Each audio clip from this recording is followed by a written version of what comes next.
Hey, this is Josiah with Thy Kingdom Come. Thanks for clicking on the video.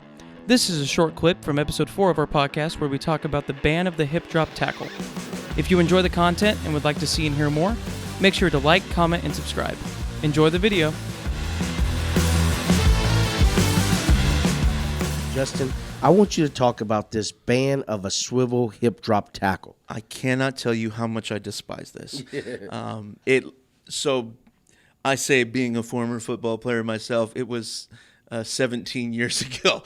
But when you're a football player and you're playing defense, your job is to prevent the ball carrier from gaining yards. Okay? If you're chasing down a runner and trying to prevent them from gaining yards, you're told to wrap up and drop your body weight, right? That's the only way you can prevent somebody from progressing forward, right? You could try to, at full speed, plant your feet and pull backwards, right?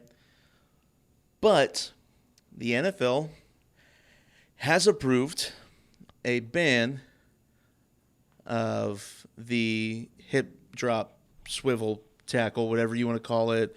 Some people are calling it there was another name for it. I couldn't remember. It was a different name. Somebody called it something else on X, but I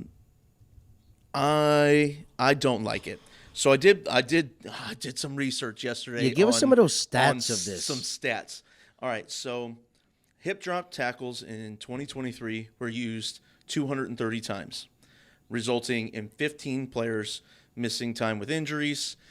So that's about 6.5% of swivel tackles resulted in injury. And we know the big injury last year was the Mark Andrews injury. Mark Andrews, right? He missed significant time with a broken, was it tibia?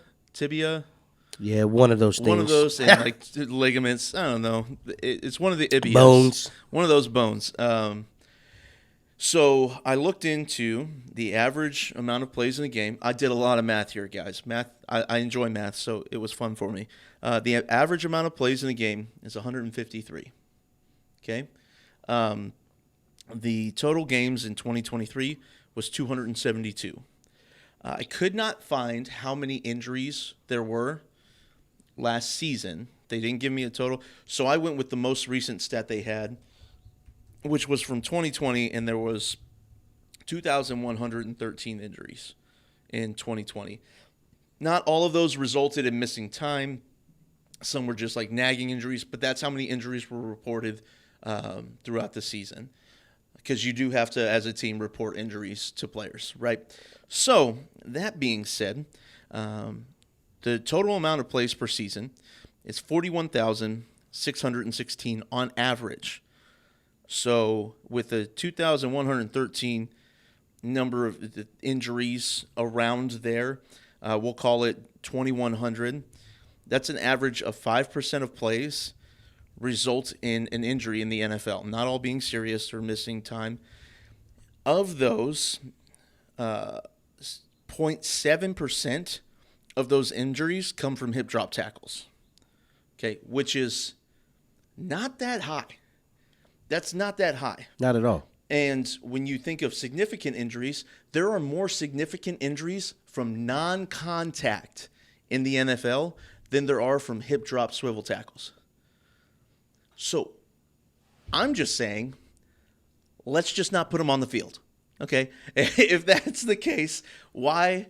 A lot of players complain about turf, and the stats between turf and natural grass is a little wishy-washy. I think they kind of pad numbers in favor to show, hey, we can use turf. So there's not a whole lot of information out there for like turf. It's the disparity they're saying is like 0.1%, I think is how this reads.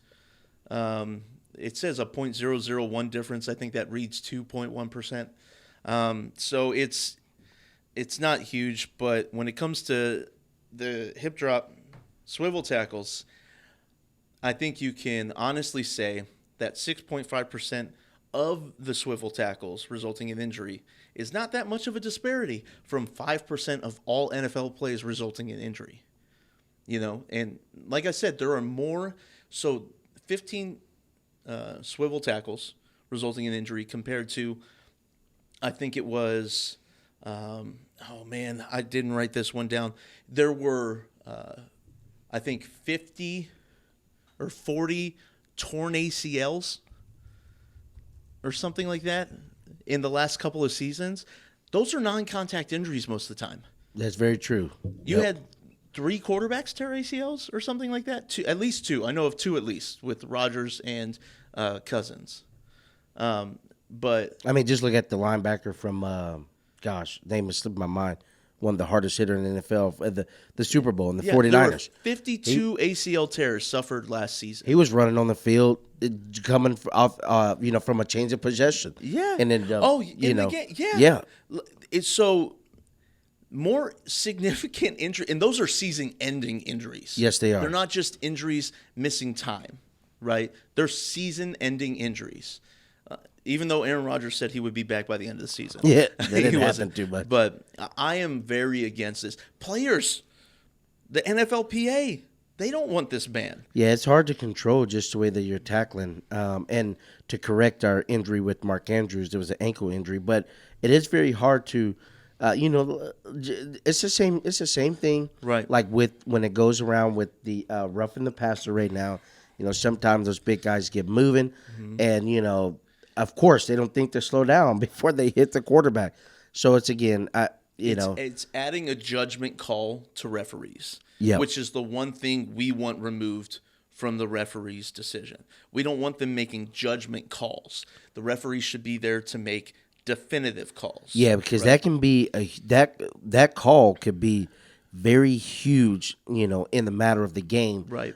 If they call it when it take place, So yeah, we understand there's been injuries and different things, but this is really hard to ban a specific quote unquote tackle, as if to say that it's a tackle on purpose. Right. But and some people use the injury to Patrick Mahomes, the high ankle sprain in the postseason. Oh, that's a hip drop tackle. If you think about it, Patrick Mahomes was actually hit up high, and the defender slid down him, so that wouldn't even count as a hip drop tackle. Yeah.